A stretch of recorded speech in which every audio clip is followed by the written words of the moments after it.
പരിശുദ്ധ പരമ ദിവ്യകാരുണ്യത്തിന് എന്നേരവും ആരാധനയും സ്തുതിയും പുകഴ്ചയും ഉണ്ടായിരിക്കട്ടെ. ഇന്നത്തെ ദിനം നൽകി ഈശോ നമ്മെ അനുഗ്രഹിച്ചതിന് ഈശോയ്ക്ക് നമുക്ക് നന്ദി അർപ്പിക്കാം. ഇന്ന് ഈശോ നമ്മോട് ഓരോരുത്തരോടും പറയുകയാണ്, നിന്നെ സ്നേഹിക്കുന്നതിൽ നിന്ന് എനിക്കൊരിക്കലും വിരമിക്കാൻ പറ്റത്തില്ലെന്ന്. God cannot stop loving you. കർത്താവിന് നിന്നെ സ്നേഹിക്കുന്നതിൽ നിന്ന് ഒരിക്കലും മാറി നിൽക്കാൻ പറ്റത്തില്ല. നീ ഈശോയെ തിരിച്ച് സ്നേഹിച്ചാലും കൊള്ളാം, സ്നേഹിച്ചില്ലെങ്കിലും കൊള്ളാം. നീ വിശ്വസ്തനായാലും അവിശ്വസ്തനായാലും, നീ വിശുദ്ധനായാലും പാപിയായാലും, കർത്താവ് എപ്പോഴും നിന്നെ സ്നേഹിച്ചു കൊണ്ടിരിക്കും. അവൻ ഒരിക്കലും നിന്നെ സ്നേഹിക്കുന്നതിൽ നിന്ന് വിരമിക്കാൻ പറ്റത്തില്ല. അതുകൊണ്ടല്ലേ ജെറമിയ 31:3 വിദൂരത്തിൽ നിന്ന് കർത്താവ് അവന് പ്രത്യക്ഷനായി അരുളി ചെയ്തു, എനിക്ക് നിന്നോടുള്ള സ്നേഹം അനന്തമാണ്, നിന്നോടുള്ള വിശ്വസ്തത അചഞ്ചലവും.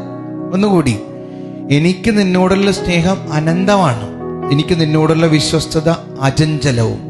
അനന്തമായി സ്നേഹിക്കുന്ന ദൈവം, അചഞ്ചലമായ വിശ്വസ്തത നമ്മോട് കാണിക്കുന്ന ദൈവമാണ്. നിന്നെ ആര് സ്നേഹിച്ചില്ലെങ്കിലും, നിന്റെ ഭാര്യ സ്നേഹിച്ചില്ലെങ്കിലും, ഭർത്താവ് നിന്നെ സ്നേഹിച്ചില്ലെങ്കിലും, നിന്റെ മക്കൾ നിന്നെ സ്നേഹിച്ചില്ലെങ്കിലും, നിന്റെ കൂടപ്പിറപ്പുകൾ നിന്നെ സ്നേഹിച്ചില്ലെങ്കിലും, നിന്റെ കൂട്ടുകാർ നിന്നെ അവഗണിച്ചാലും, നിന്നെ സ്നേഹിച്ചില്ലെങ്കിലും, ഒരു കാര്യം നീ മനസ്സിലാക്കണം, God cannot stop loving U.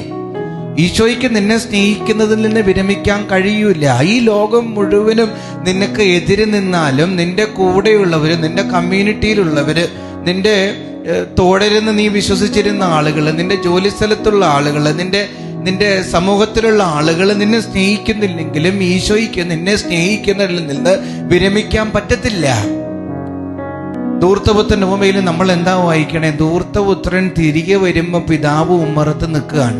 അതായത് മകൻ പോയിട്ട് പിതാവ് ആ ഉമ്മറത്ത് നിന്ന് മാറിയിട്ടില്ല. അല്ലെങ്കിൽ ഇടവേളകളിൽ മകനെ നോക്കി പിതാവ് ആ ഉമ്മറത്ത് കാത്തിരിക്കും. ഇതുപോലെയാണ് God cannot stop loving U. എപ്പോഴും ഈശോ നിനക്ക് വേണ്ടിയിട്ടുള്ളൊരു കാത്തിരിപ്പില്ല. നിന്നെ സ്നേഹിച്ചു കൊണ്ടിരിക്കുക, നിന്നെ പിന്തുടർന്നുകൊണ്ടിരിക്കുക. ഈശോ ഉണ്ട്, ഈശോ നിന്നെ സ്നേഹിക്കുന്നുണ്ട്. ആരുമില്ലെങ്കിലും ഈശോയുടെ സ്നേഹം നിന്നെ പൊതിയുന്നുണ്ട്. ഇന്ന് മെസ്സേജ് ബോക്സിൽ ടൈപ്പ് ചെയ്യണം, എന്നെ പൊതിയുന്ന സ്നേഹമേ അങ്ങേക്കൊരു 1000 നന്ദി. ദിവ്യകാരുണ്യനാഥൻ നമ്മെ അനുഗ്രഹിക്കട്ടെ.